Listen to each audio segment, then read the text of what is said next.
கர்த்தராகிய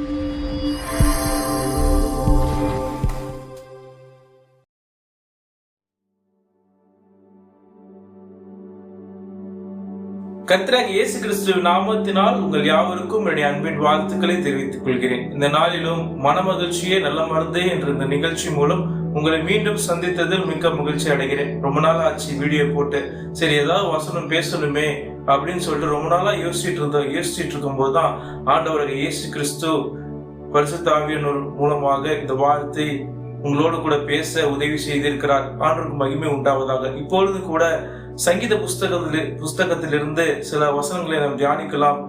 ரொம்ப சந்தோஷமே இல்லாம நம்முடைய வாழ்க்கை இருக்கிறதா? நம்முடைய வாழ்க்கையில துக்கம், போராட்டம் எல்லாம் மிகுதியா இருக்கிறதா? ஆண்டவர் கிட்ட கூட நெருங்கி பழக முடியாத சூழ்நிலை நம்முடைய வாழ்க்கையில இருக்கிறதா? எதை குறித்து கவலைப்பட வேண்டாங்க. ஏன்னா ஆண்டவர் ஒன்னேதான் சொல்றாரு. 37வது சங்கீதத்துல 4வது வசனத்தை நான் வாசிக்கிறேன். கர்த்தரிடத்தில் மனமகிழ்ச்சியாய் இரு, அவர் உன் இருதயத்தின் வேண்டுதல்களை உனக்கு அருள் செய்வார். மனமகிழ்ச்சியாயிருன்னு சொல்லிட்டு ஆண்டவர் சொல்றாருங்க. ஆண்டவர் சொல்றாரு மனமகிழ்ச்சியாயிருன்ற. மனமகிழ்ச்சி இல்லாம ஆண்டவர் சமூகத்துக்கு நம்மளால போக முடியாதுங்க. நீங்க துக்கத்தோடையும் மனசுல போராட்டத்தோடையும் நீங்க மனசுல நிம்மதி இல்லாம ஆண்டவர் சமூகத்துல போய் நம்மளுடைய ஜெபங்களை செய்ய முடியாதுங்க. நம்மளுடைய ஜெபம் கேட்கப்படணும்னாலேயே நம்ம மனமகிழ்ச்சியோட இருக்கணும் அப்படின்னு சொல்லிட்டு ஆண்டவர் இந்த வசனத்துல சொல்றாருங்க. இந்த வசனத்தை வாசிக்கும் போது உங்களுக்கு தெரியுதா? கர்த்தரிடத்தில் மனமகிழ்ச்சியாயிரு, கர்த்தரிடத்தில் மனமகிழ்ச்சியாயிரு, கர்த்தரிடத்தில் மனமகிழ்ச்சியாயிரு அப்படின்னு சொல்லிட்டு ஆண்டவர் சொல்றாரு. அவரிடத்துல மனமகிழ்ச்சியா இருக்கும் பொழுது ஆண்டவர் நம்முடைய ஜெபங்களுக்கு எல்லாத்துக்கும் பதில் தருகிறவரா இருக்கிறாருங்க. கர்த்தரிடத்தில் மனமகிழ்ச்சியா நம்மளுடைய வாழ்க்கையில இருக்க முடியுமா அப்படின்னா இருக்க முடியும். ஆனா இந்த உலகம் நம்மளை இருக்க விடாது. ஏன்னு சொன்னா இந்த உலகத்துல கர்த்தருக்கு எதிரான ஒருத்தர் இருக்கிறான். யார் அது? கர்த்தருக்கு எதிரான ஒருத்தர் இருக்கிறான். அந்த சாத்தா என்ன பண்ணுவோம்னா நம்ம வாழ்க்கையில பாவமான காரியத்தை நம்ம வாழ்க்கையில கொண்டு வரவனா இருக்கிறான். நம்ம அவிசுவாசத்தை நம்ம வாழ்க்கையில தூண்டுகிறவனா இருக்கிறான். சந்தோஷத்தை துக்கமாக மாற்றுகிறவனாக அவன் இருக்கிறான். ஆனால் உங்கள் துக்கம் சந்தோஷமாய் மாறும் என்று ஆண்டவர் சொல்லுகிறார். இந்த இடத்துல பார்க்கும் பொழுது கர்த்தரிடத்தில் மனமகிழ்ச்சியா இருன்னு சொல்லிட்டு ஆண்டவர் சொல்றாரு. முதலாவது இந்த வசனத்தை சொல்லும் பொழுது கர்த்தரிடத்துல மனமகிழ்ச்சியா இருன்னு சொல்றாரு. அவரிடத்துல நம்ம அன்பு கூறுகிறவர்களாக இருக்கும் பொழுது எல்லாவற்றையும் நமக்கு மாற்றுகிறவர்களாக அவர் இருக்கிறார். நம்முடைய ஜெபம் கேட்கப்படணும்னா நம்ம கர்த்தரிடத்துல மனமகிழ்ச்சியோட இருக்கணுங்க. நம்ம வாழ்க்கையில எந்த ஒரு காரியமும் பெரிய ஒரு கடல் போல, செங்கடல் போல இருக்கலாம்.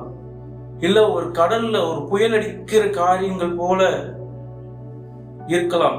இல்ல நடுக்கடல்ல தவித்து கொண்டிருக்கிற ஒரு கப்பலை போல இருக்கலாம்.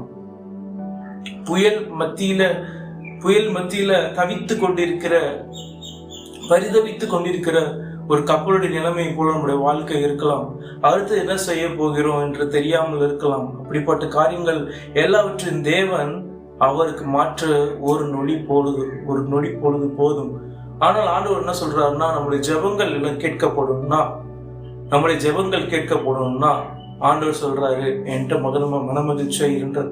அவர்கிட்ட மனமகிழ்ச்சியா இருக்கணும்னா என்ன நம்ம பண்ணணும்? அவர்கிட்ட மனமகிழ்ச்சியா இருக்கணும்னா என்ன பண்ணணும்? நம்மளுடைய எல்லா வழிகளிலும் தேவனுக்கு நம்ம ஒப்பு கொடுத்து நாம் வாழ்கிறவர்களாக நாம் இருக்க வேண்டும். நம்முடைய வாழ்க்கையில பரிசுத்தத்தை நாம் அதிகமாக ப்ரிஃபரன்ஸ் கொடுக்க வேண்டும். பரிசுத்தம் இல்லாம தேவனை தரிசிக்கிறவர்கள் இல்லை என்று வேதத்துல நாம் வாசிக்கிறோம். அதனால நான் என்ன சொல்றேன் அப்படின்னா பரிசுத்தத்தை நாம் அதிகமாக ப்ரிஃபரன்ஸ் செய்ய வேண்டும். ரொம்ப நம்ம ஜாக்கிரதையா கவனமாக இருக்க வேண்டும். கிறிஸ்தவ வாழ்க்கை நாம் வாழும்போது அதிகமாக ஆண்டவரோடு கூட ஐக்கியப்படுகிறவர்களாக நாம் இருக்க வேண்டும். உலகத்தோடு ஒத்த விஷயம் தரிக்கிறவர்களாக நாம் இருந்தோம் என்றால், உலகத்தோடு உலகமாக நாம் இருந்தோம் என்றால் நம்முடைய சந்தோஷம், நிம்மதி உலகத்தில் இருக்கிற வரையிலும் அது சிற்றின்பம் மோக பிரியர்களாக நாம் இருப்போம். சிற்றின்பங்களுக்கு அடிமைகளாக இருப்போம். சிற்றின்பம் சிறு நேரம் இன்பத்தை தரக்கூடியதாக அது இருக்கும். ஆனால் அதிகமாக மனமகிழ்ச்சியை அது கெடுத்து போடுகிறதாக இருக்கிறது. பாவ வாழ்க்கையா இருக்கட்டும், பாவ பழக்கமாக இருக்கட்டும், ஒரு பாவ காரியத்துக்கு அடிமையாக இருக்கிறதாக இருக்கட்டும், பொய் சொல்லுகிறதாக இருக்கட்டும், தேவனுக்கு பிரியமில்லாத காரியங்களை செய்கிறதாக இருக்கட்டும், கண்களின் இச்சை, மாம்சத்தின் இச்சை எல்லாவற்றையும் நாம் ஜெயிக்கிறவர்களாக இருக்க வேண்டும். எதற்கும் இடம் கொடுக்காமல் இருக்க வேண்டும். ஏன்னா அதை நாம் ஜெயிக்காவிட்டால் அது நம்மை ஜெயித்து விடும். ஏனென்றால் அது நம்முடைய மனமகிழ்ச்சியை கெடுத்து போடுகிறதாக இருக்கிறது. நம்முடைய மனமகிழ்ச்சியை கெடுத்து போடும். நாம் கர்த்தரிடத்திலும் சந்தோஷமாக ஒரு சமூகத்துக்கு போக முடியாமல் நம்மை தள்ளி அதாவது அதிகமாக இடைவெளியை ஏற்படுத்துகிறதாக இருக்கிறது. அதனால் நாம் ரொம்ப ஜாக்கிரதையாக இருக்க வேண்டும். இந்த வசனத்தில் ஒரே ஒரு கருத்து தான், கர்த்தரிடத்தில் மனமகிழ்ச்சியா இரு, அவர் உன் வேண்டுதல்களை எல்லாம் அருள் செய்வார். நம்முடைய ஜெபங்கள் கேட்கப்படும்னா இன்னும் நம்ம ஜெபிக்கிற ஜெபம் ஒன்றும் ஆண்டுகிட்டே போலங்க. நம்ம ஜெபிக்கிற ஜெபம் ஆண்டுகிட்டே போலங்க. ஏன் போலன்னு யோசிச்சிருக்குமா? நம்ம என்னென்னமோ நம்ம ஆண்டவர் சமூகத்துல உட்காந்துட்டு சர்வே எடுத்துட்டு இருப்போம். இதனால போயிருக்குமோ, நான் இந்த இடத்துல போய் சொன்னேன்னா இதனால ஆண்டவர் என் ஜெபத்தை கேட்க மாட்டேங்கிறாரோ, நான் இந்த இடத்துல ஒருத்தருக்கு நான் தீங்க நினைச்சேனே இதனால என்னோட ஜெபத்தை கேட்க மாட்டேங்கிறாரோ, நான் இவ்வளவு நாள் ஆண்டவருக்கு எதிராக நான் வாழ்ந்து கொண்டு இருக்கிறேனே, ஆண்டவரோட குரலுக்கு நான் ஒபே பண்ணாம இருக்கிறேனே, அதனால என்னுடைய ஜெபத்தை கேட்காம இருக்கிறாரோ, இல்ல ஆண்டவருடைய பட்டுதான சிந்தனையே இல்லாம இருக்கிறேனே, அதனால என்னோட ஜெபம் அப்பப்பக்கு நான் ஜெபிக்கிற ஜெபம் கூட ஆண்டவர் கேட்காம இருக்கிறாரோ, இல்லைன்னா ஆண்டவருக்கு பிரியமில்லாத காரியத்தை, பரிசுத்தம் இல்லாத காரியத்தை நான் செஞ்சிட்டோமே, அது ஆண்டவர் மன்னிக்கலைன்னா நம்மளுடைய ஜெபத்தை கேட்காம இருக்கிறாருன்னு சொல்லிட்டு நம்ம யோசிச்சுட்டு இருப்போம். ஆமா, இதெல்லாம் லிஸ்ட்ல இருக்குதான், இதெல்லாம் லிஸ்ட்ல இருக்கிறதுனால தான் நம்ம ஆண்டவர் சமூகத்துல போயிட்டு மனமகிழ்ச்சியோட நிற்க முடியல. ஆண்டவர் சமூகத்துல நம்ம மனமகிழ்ச்சியோட நின்று நம்ம ஜெபங்களை எல்லாம் நம்ம சொல்லிக்கிறவங்களும் நம்ம இருக்க வேண்டும். நம்ம ஜபிக்கிற பொழுது நம்ம மனமகிழ்ச்சியோடு ஜபிக்க வேண்டும். 1 பேதுரு 1:16 சொல்லியிருக்கிறாரு, அவர் பரிசுத்தரா இருக்கிறனால நாம் பரிசுத்தரா இருக்க வேண்டும் என்று அவர் விரும்புகிறார். அதனால நம்ம பரிசுத்தரா இல்லை என்றால், நம்முடைய வாழ்க்கையில பரிசுத்தம் இல்லை என்றால் ஆண்டவர் சமூகத்துல நாம மனமகிழ்ச்சியோட இருக்க முடியாதுங்க. சங்கீதம் 32:2 சொல்லப்பட்டிருக்குது, உலகத்திலான சந்தோஷம் அடைகிறவன் பாவத்தை செய்துவிட்டு, குற்றங்களை செய்துவிட்டு, தேவனுடைய நீதிக்கு அப்பாற்பட்டு எல்லா காரியங்களையும் செய்துவிட்டு அவன் குற்றம் மனது நிறைந்தவனாய் அவன் இருக்கிறான். குற்றம் மனதுனா குற்ற உணர்வு. பாவ உணர்வு இருந்தா மனுஷன் தப்பிச்சான். பாவ உணர்வு இருந்தா ஆண்டவர் சமூகத்துல போய் நம்ம ரீகன்சில் ஆகிக்கலாம். ஆனா குற்ற உணர்வு இருந்ததுன்னா அந்த குற்ற உணர்வே மனுஷன் என்ன பண்ணுவா, சாவடிச்சிடும்.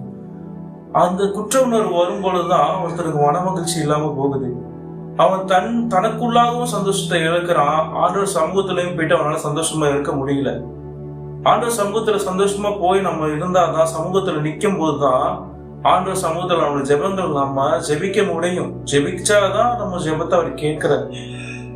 எல்லாவற்றையும் தாண்டி குற்றத்தோடு குற்றமா, பாவத்தோடு பாவமா அந்த ஜெபத்தை செய்யும் போது கூட ஆண்டவர் என்ன பண்றாருன்னா நம்ம குற்றங்களை முதலாவது மன்னிக்கிறாரு. ஆனா ஜெபங்களுக்கு வேல்யூ இல்லாம போகுது. அதனால முதலாவது என்ன பண்ணணும்னா கர்த்தரிடத்துல மனமகிழ்ச்சியா இருக்கணும். கர்த்தரிடத்துல மனமகிழ்ச்சியா இருக்கணும்னா நாம ஃபர்ஸ்ட் ரீகன்சில் ஆகணும். ஆண்டவர் சமூகத்துல போய் ரீகன்சில் ஆகணும். நம்முடைய பிற ஜெபங்கள், வாழ்க்கைக்கு தேவையான ஜெபங்கள் எல்லாவற்றையும் செய்யறதுக்கு முன்னாடி, விண்ணப்பங்கள்லாம் வைக்கிறதுக்கு முன்னாடி ஆண்டவர்கிட்ட போய் நம்முடைய சுயமான வாழ்க்கை, அதாவது நம்முடைய தனிப்பட்ட வாழ்க்கையை குறித்து ஆண்டவரோடு கூட நாம் நிற்க வேண்டும். போய் சமூகத்துல நிற்க வேண்டும். முதலாவது we have to reconcile. நம்ம ரீகன்சில் ஆகணும். ஆண்டவர் சமூகத்துல ரீகன்சில் ஆகும் பொழுது ஆண்டவர் நம்முடைய பாவங்களை, குற்றங்களை, நம்ம எல்லா முன் செய்த பாவங்கள் எல்லாவற்றையும் அவர் மன்னித்து, சிலுவையிலே அவர் ஏற்கனவே ஜெயம்படுத்த தேவனா இருக்கிறபடிதான் நம்மை அவர் மன்னித்து அவர் சமூகத்துக்கு அவர் பிள்ளையா நம்ம ஏற்றுக்கொள்கிறார். அதற்கு ஆஃப்டர் ரீகன்சிலேஷன் நம்ம ஆண்டவர் சமூகத்துக்கு போகும்பொழுது ஆண்டவருடைய ஜெபத்தை எல்லாவற்றையும் கேட்கிறவரா இருக்கிறார். நாம் தைரியமாய் அவர் கிருபாசன தண்டையில் பிரவேசிக்கிறவர்களாக நம்மை மாற்றுகிறவராக இருக்கிறார். அதனால தேவஜனமே எதை குறித்து கவலைப்படாதீங்க. நீங்க கர்த்தரிடத்துல மகிழ்ச்சியா இருங்க. ஆண்டவர் உங்கள் வாழ்க்கையை எல்லாவற்றையும் மனமகிழ்ச்சியாய், உங்கள் வாழ்க்கையில் சந்தோஷமும் நிறைவும் ஆசீர்வாதம் எப்பொழுதும் தங்குகிற ஒரு தேவன் உங்களோடு கூட இருந்து உங்களை ஆசீர்வதிக்கிறவராக இருக்கிறார். நீங்கள் எதை குறித்து கவலைப்படாதீங்க. God is with you as a mighty warrior. ஆண்டவர் உங்களை ஆசீர்வதிப்பாராக. ஆமென்.